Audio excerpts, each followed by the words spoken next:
Saio hau Nafarroako gobernuak diruz lagundu du. Baztango xokoa ezagutzeko asmoz etorri da herriz herri Elizondora. Elizondo Baztango herriburua da. Goazen Elizondo ezagutzera.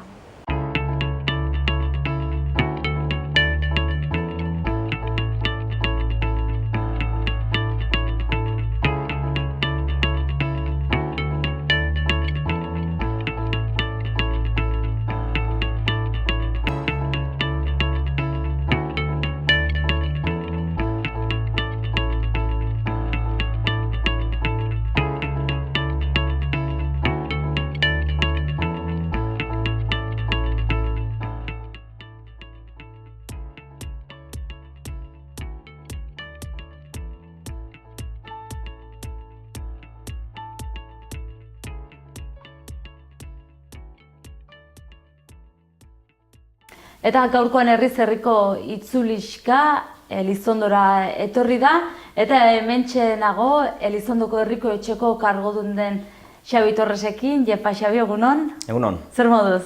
Ederki, ongi, erranen dugu, bai.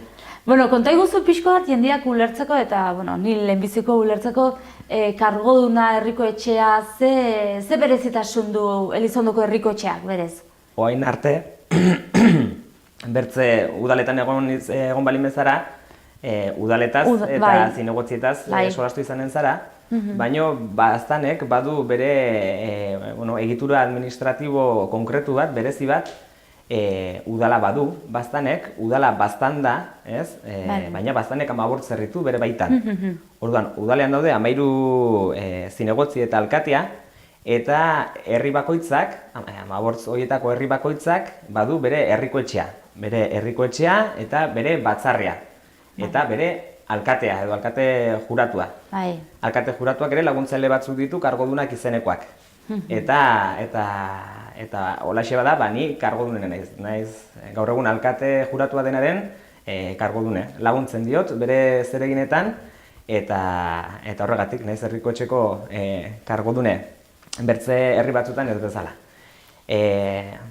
Erran behar, eskumen nagusiak udalak dituela, Baztango udalak, eta adibidez hirigintza bezalako eskumenak eta bertze ohiko eskumenak udalak ditu, eta herriko etxeek, Baztango herriko etxeek, baituzte berenak, adibidez urak edo hilerria edo beharren identifikazioa ere, zer behar dauden herrian, hau dena bestea eta ospakizunen antolaketa, feria direla, herriko bestak direla, eta guztioen antolaketa ere herriko etxeen gain da, eta zenbait zergaren kobrantza ere bai, etxesari edo deitzen diogunana. Eta hor badago diru kopuru bat kudeatu beharra, badaude afera batzuk kudeatu beharrak, eta alkate juratuak deitzen ditu batzarrak, batzarrera herritarrak etortzen aldire, librea da, eta bertan erabakitzen dire erabaki beharrekoak. Eta hoxe da, hola banatzen da pixkat Baztango egitura administratiboa, ohikoa, alkate eta zinegotziena, Baztango udalekoa, eta herriko etxeak eta bere alkate juratu eta kargodunak. Guzti hau, azkenean ere, Baztan mailan ere elkartzen dire herriko alkateak, eta figura hori deitzen zaio batzar nagusia. Batzar nagusia osatzen dute, aipatu ditugun zinegotzi eta alkateak, eta herritako 15 alkate juratuek ere. Badire bertze figura batzuk ere hor, baina ez gara gehiago hasiko hortan. Orduan, adibidez, hauteskundeak izaten direnin, bozkatzen du jendiak Baztango udalantzako. Hoi da, 4 urtez behin izaten diren horietan, denek ezagutzen ditugunetan, 4 urtez behin bozkatzen da. Eta gero, herriko alkatesa juratua hori aukeratzeko nola egiten da? Hoi 2 urtenak egiten den afera da, aurten tokatzen da gainera, alkate aldaketa, eta alaxe bada, hautagai bat balime dago, batzarrak onesten du hautagai hori, eta bi hautagai balime daude, orduan, egiten da, hauteskundeak egiten dire, baina ja, herriko hauteskundeak edo tokiko hauteskundeak berez, Elizondoko hauteskundeak, Azpilkuetakoak edo bertze herritakoak, baina ja, herri aparte, hauteskunde orokorretan, ezagutzen ditugunetan, 15 herrik batera bozkatzen dute Baztango alkatea. Nola dago Baztan, barkatu Elizondo ekonomikoki? Erran dizuan bezala badu bere boltsa, bere boltsa propia kudeatzen du, zenbait asignazio ekonomiko bat ere badu Baztango udaletik heldu dena, eta baditu bertze diru iturri batzuk. Adibidez etxesaria, hau ez da, hau zerga bat da, zerga moduko bat, borondatez ematen dena, eta suertez, herriko gehienak ordaintzen duen zerga bat da. Zerga hau, etxesari hau, da diru iturri nagusia. Aipatu dut Baztango udalak ere ematen duen asignazio ekonomikoa, baina bat da eta hor dago eta laguntzen du, nagusia da, baliabide propio hoi, etxesari hoi, kobratu ahal izatea da. Badire bertze diru sarrera batzuk, bestetan adibidez ere, diru haunitz kostatzen da bestak antolatzea, baina bestetan ere publizitatearekin eta konbertsio laguntzakin ere badago bertze diru sarrera bat, eta orain feriak ditugu laizter, eta ferietan postu andana bat heldu da, eta hor ere diru sarrera importante bat dago, hori da bigarrena errango ginuke dela. Eta,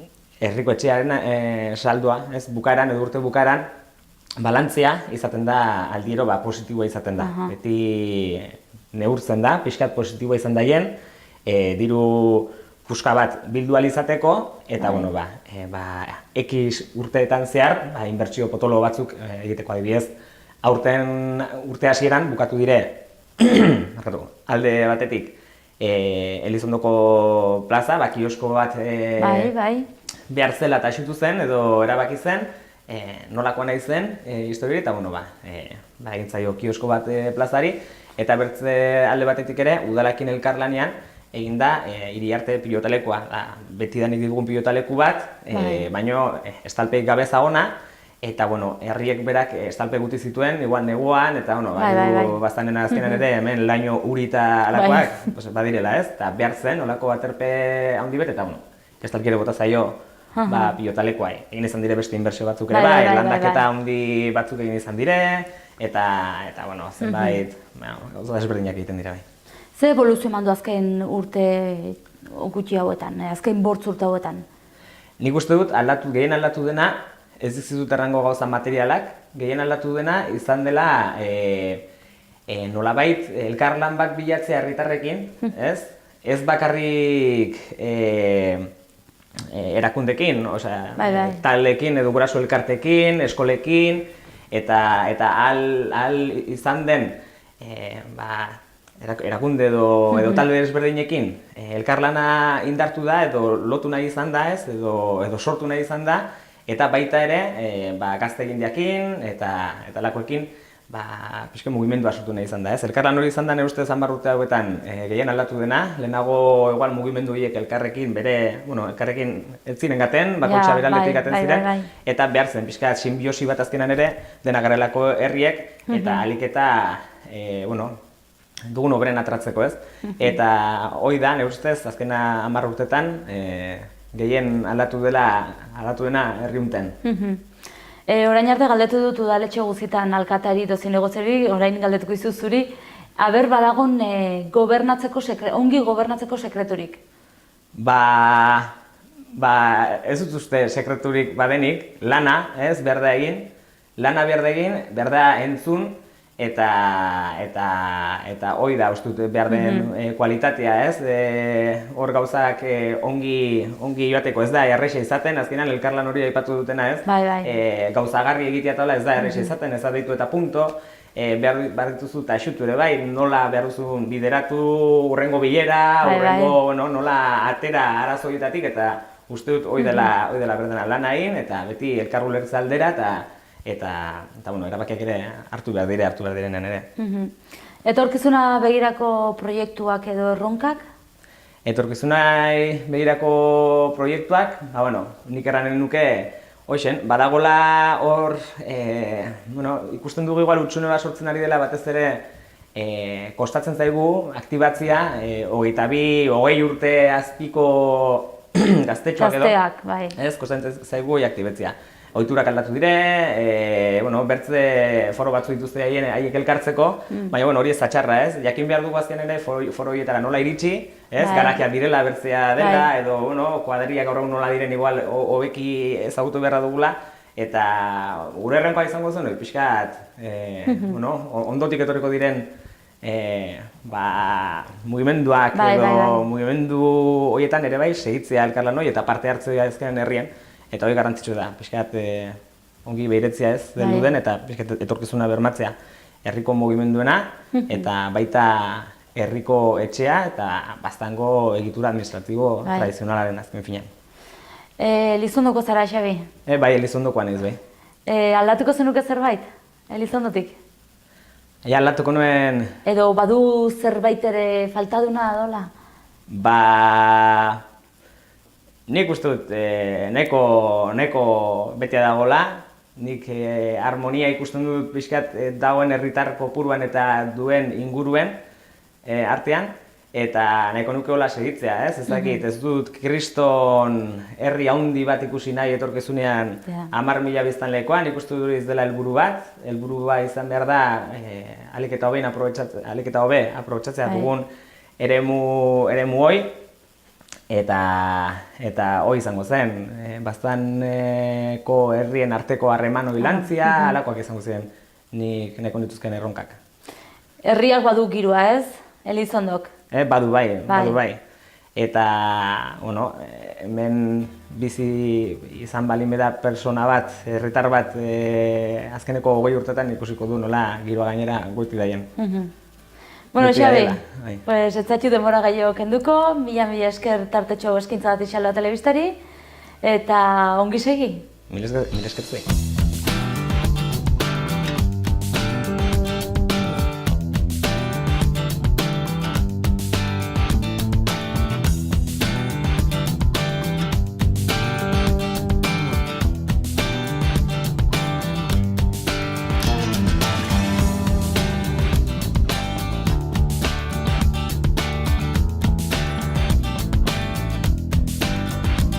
Elizondotik paseoan, pantxiki arropa eta opari dendara sartu gara, eta hemen dara onduan Maider, bertako langilea. Jopa, Maider? Egunon. Zer moduz? Ongi, gaur astelen pixka batekin. Bueno, konta iguzu pixka bat, noiztik dago denda martxan, edo nola okurritu zitzaizun denda irekitzaren ideia? Nik suerte hartu dut generazioa laketan, nibiz laugarren generazioa pantxiken, ez dakigu kalkulatzen sobera ongi zenbat urte bat dugun denda irikiakin. Kalkulatzen dugu 85 bat urte bat dugula, nire birra matxik ereki zuen, gero nire amatxi egon da, gu amatxin fasean zantu dugu, nire amak segitu dut, orain bian aiarreba gaude orain amakin oiniken, eta 85 bat urte bat dugu, nik elden urtean 20 ingotut fantxiken. Ze evoluzio izan du dendak, hasieratik gaur egunera? Evoluzioa kristona. Altxatuko bazuten burua beraiek ikusteko izango zen. Beraiek hasi ziren arropakin eta gehien bat mertzeriko gauzak, ariekin eta hola, orduan kontrabandoko zenbait gauza ere bai badugu entzuna. Eta guk mantendu dugu mertzeri pixka bat eta arropakin, baina guia gazteak sartuz gangaren bezala, nire amaia hasi zen denda pixka eta honditu zuen, eta aurren arropa sartu zuen tarteko, sujetadoriak eta lentzeria ere bai, eta guk mantentzen dugu goi dena, baina sartzen dugu denetatik pixkat gehiago, eta gero jostailuak, bertako jantzi tradizionalak, eta baten gangara evoluzionatu zor materialan pila bat. Pentsatzen dut krisiak eragina izan dula, ez? Dendako, krisian urte horietan. Bai, erraten dugu pixketi duri duela hobetzen ari garela, niken ikustut krisi garaian, baina atratzen bezala, pixkat hobetu dela afera, baina bai, izan dira urte batzuk. Karo, guk zauntu dugu, garai batzuk hobeak, nire amak zauntu ditu lehenago ere okerragokoak, baina guk ero bai sumatu dugu, joia, bai, eta, erraten aldugu, orain, aigarela atratzen, baina horren batzugu bertzarazo batzuk, igual ez da krisia, baina, bai. Zeintzu dire zuretzako dendak batun ahuleziak?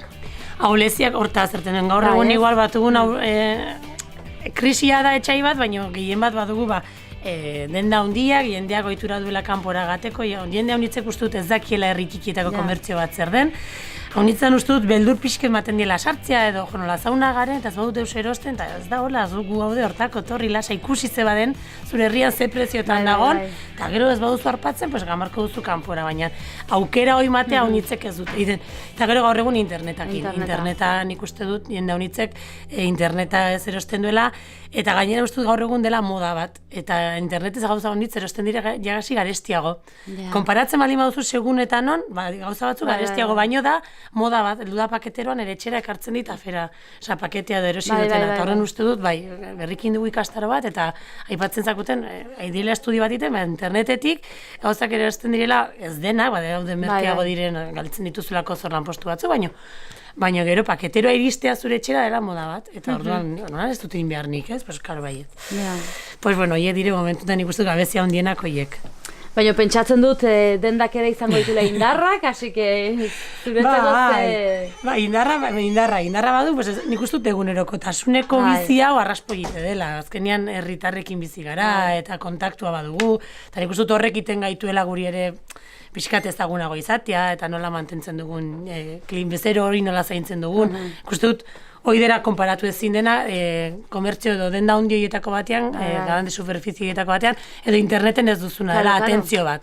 Atentzio bat, aholku bat, igual hau ez, hau bai, hau bea da, kalitatean hori dena galtzen duzu. Ikuste dut hori dela gure indarrik handiena. Zer helburu dituzu etorkizun hurbilera begira? Bueno, pues guk orain mantentzia hau hartu dugu, gainera orain Amaia jubilatzeko prest dugu, eta orduan bian nahiek hau mantentzia, eta saiatzea orain bezala gaten, ez daiela okerrera gantan ez ari galde, espero dugu mantenduko dugule, eta momentuz gerorako hori dugu indarra. Mantentzia olola dagoen, haunditu ere ez, nahikoa da, baina bai, honekin egitzea. Maida, remengoa zara, Elizondoko zara? Ba, Elizondarra naiz. Zer aldatuko zenuke herritikan? Edo uste duzu Elizondok falta dula zerbait?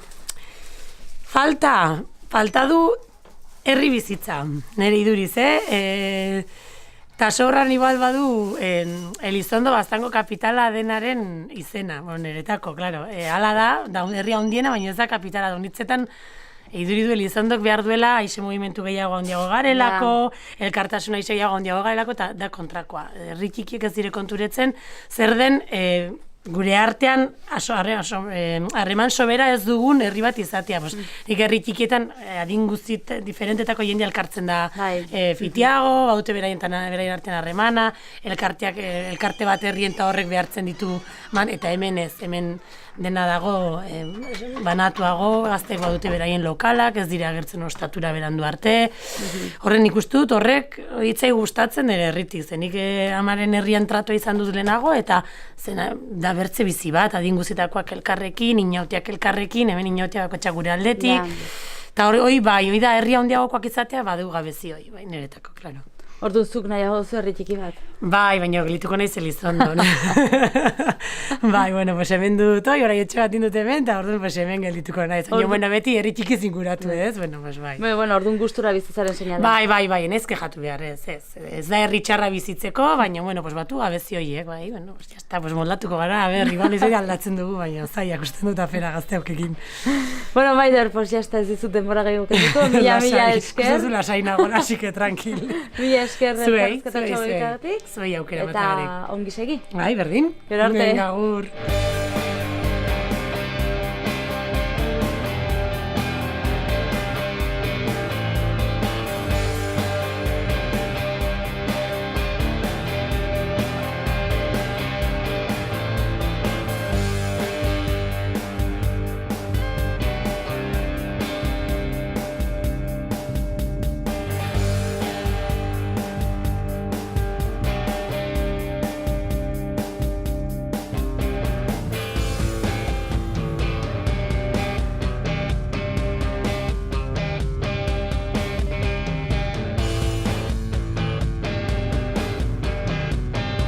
Eta Elizondon, Baztandarrentzat agitzegun berezia izaten da uztaian, Baztandarren biltzarra, eta hementxe dut nire onduan Baztandarren biltzarra elkarteko kide Lorea, Jefa Lorea, zer moduz? Egunon ongi. Bueno, konta iguzu pixko handei sortu zen Baztandarren biltzarra elkartea? Baztandarren biltzarra sortu zen duela 50 urte baino gehiago, ez dakit zehazki, 1963an, naski. Bai. Eta hasieran zenbat kidek parte hartzen zuten elkartean badakizu? Ez dut ideik. Eta gaur egun adibidez zenbatek hartzen duzu parte elkartean? 21 lagun egonen gara, bai. 21 lagun elkartzen zedate urtean zehar bereziki antolatzeko Baztandarren biltzarra eguna. Hori da, gaur egun beti izan da besta ekintza nagusiena, baina urtean zer ere bai antolatzen ditugu gauzak, gaur egun gutxiago, baina elkartu behar izaten gara urte guztien praktikamente bai. Ze ekintza dire antolatzen dituzuenak? Antolatu izan dugu antzerkia, musika, kulturarekin zerikusia duten, kultura eta euskara zerikusia duten edozein ekintza mota. Ze evoluzio eman du hasieratik gaur egunera, Baztandarren biltzarrak?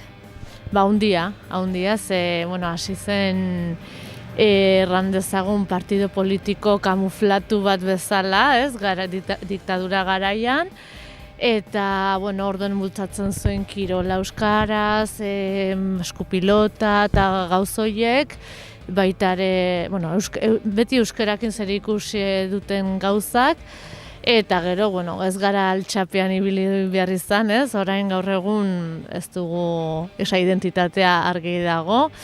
Evoluzioa izan da, ikusi da besta egunean, hasi zen besta xume bat bezala, hartu zuen Jesukristoen indarra, izan zen garai bat ez zela jendea sartzen Elizondon, gero jautsi zen berriro, herritarren parte hartza ere bai haunitzaldatu da, izan ziren urteak ez zutela herri guztiek parte hartzen, gaten dugu urte batzuk herri guztiek parte hartzen dutela, orduan, denetarik, azkenean 50 urtek ematen dute gauza haunitzetako. Ze helburu dituzue etorkizun hurbilera begira? Hasteko orain gaude, aurten ez dakit nola ditu baino, gaude hausnarketa urte batean, urte bereixe da, eta, hurbildu barra gara herritarrengana, herritarra guregana, eta, eman behar diogu pixka bat itzuli bat honiz, iazko ez, aurtengo Baztandarren biltzarra eta gero elkartetik izan dugun sentsazioa ez dugu errepikatu nahi, gu egin daiteko horrelako Baztandarren biltzarra bat, kanpotik behire izan da arrakastatsue, baino elkartekoak gelditu gara nahiko decepzionatuak edo nekatuak. Azkenean nauzolan handie da, eta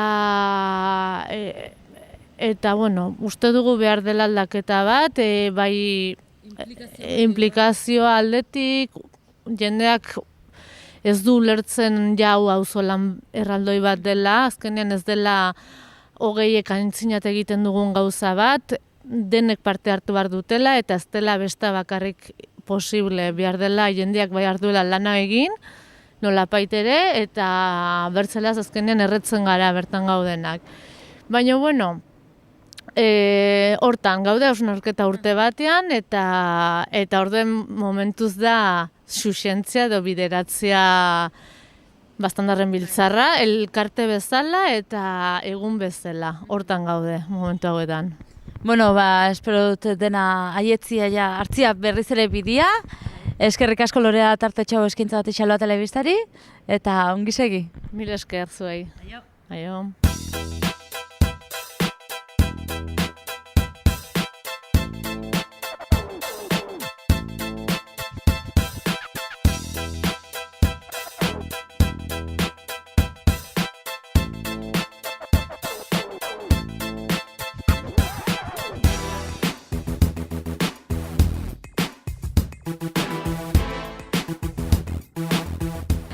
Elizondoko herriz herri bukaerako zatira aietzen ari da, eta hementxe nire onduan Eneko, Elizondoko herritarra, eta berak erakutsiko digu bere herria nolakoa den. Jepa, Eneko, zer moduz? Haupa, ongitazu. Ongi.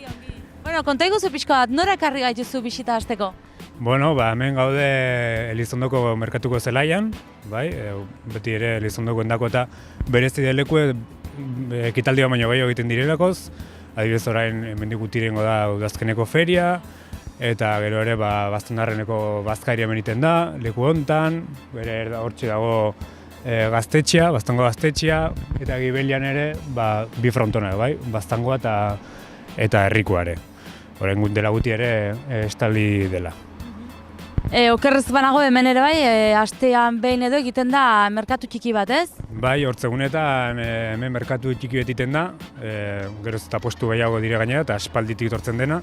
Eta ere, kuriosidade bezala, lehenago, orain ja ez da egiten, baina lehenago egiten zen ere uden zine txiki bet, atxetan, eta bueno, beti ere txiki ginelaik ere poite izan. Orduan zuretzako hau leku berezia da, ez? Bai, arras berezi. Txikitan zinera eta handitan ja bertze ekitaldiz gozatzera, ez? Bai, beti ere poite da eta azkenean leku honetan ere euskal giroa eta batez ere izaten da eta feriekin eta beti ere bastandarren dako ere zerbait berezi da. Agitzongi, mendikan mugituko gara orain, ez? Bertze leku batera? Bai, hango gara plazara eta han ikusko dugu plaza berritu eta. Agitzongi, guazen?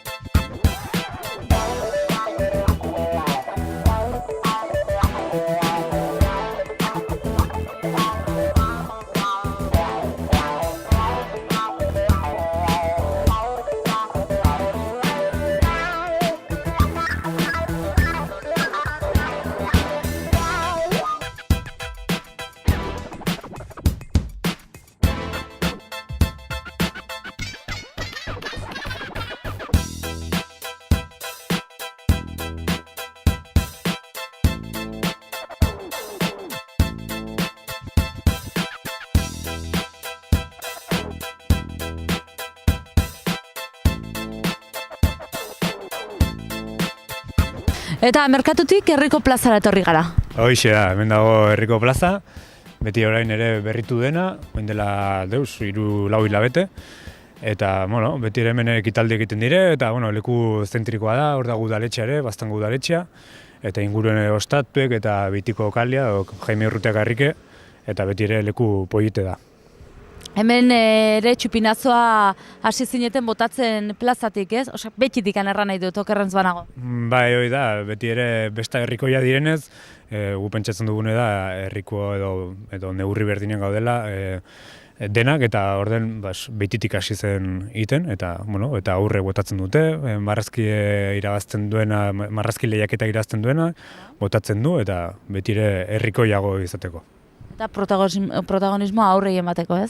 Hori da, azkenean beraiek ere segituko dute besta honekin eta beti ere ikusten badute dena herritik iten dela, parte hartzeko ere errestasun gehiago. Aitzongi, herriko plazatik mugituko gara bertze xoko batera? Bai, hango gara guztera Baztango erreka, eta bertze ikuspuntu batetik, betiko lekutik aparte.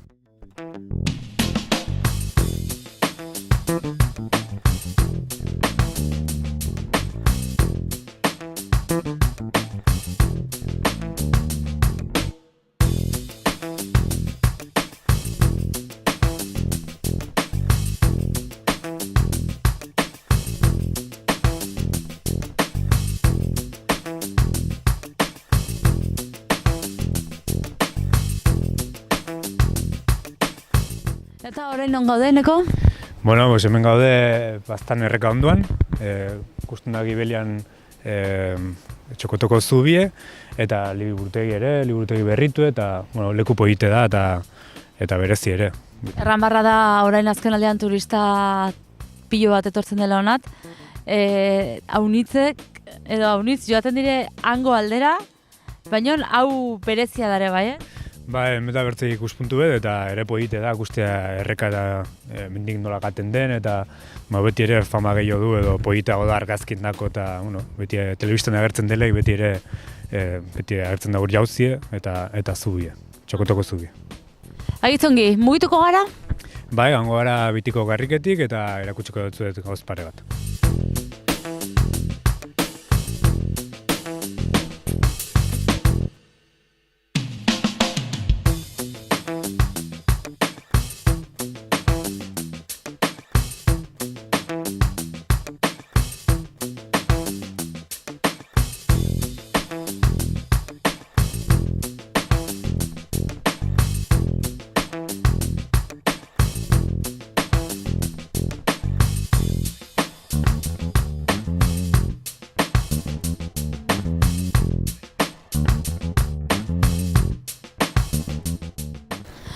Eta eneko orain nora ekarri gaituzu edo non barna gaude?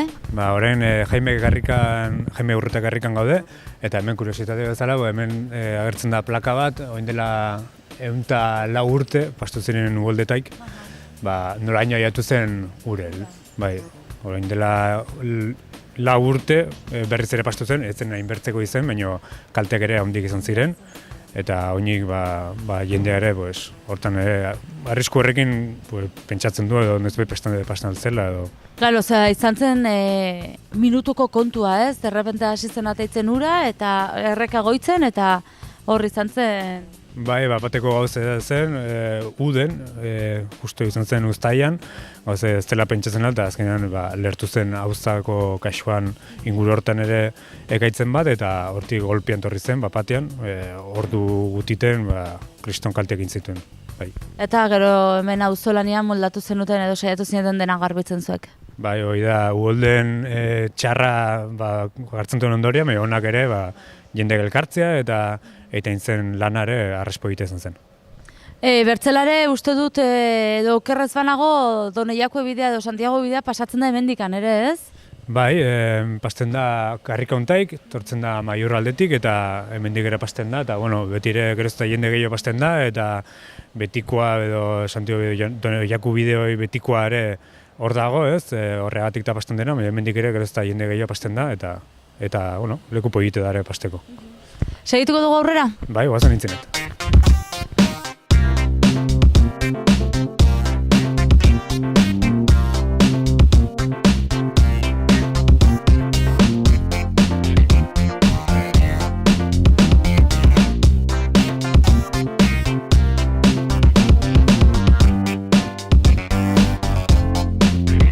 Eta bukatzen joateko eneko, eta agur errateko nora ekarri gatizu?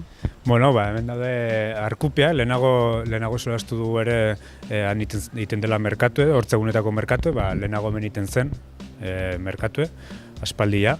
Eta, erranbarra hemengo kale honetan ere ez dela merkatu egiten, baina beti ere komertzio gehienak eta bizi gehiena Elizondoko bizi hemen egiten dela.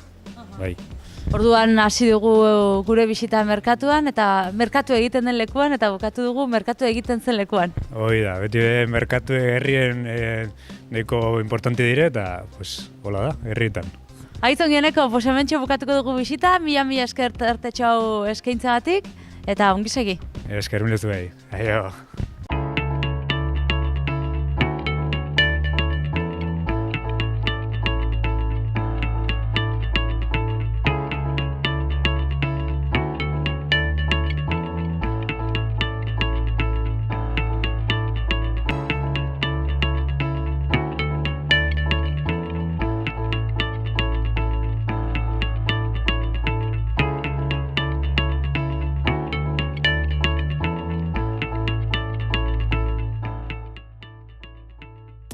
Eguna, Elizondon pasatu eta gero aietu da ordua agur errateko. Bertzerik ez, ongi izan.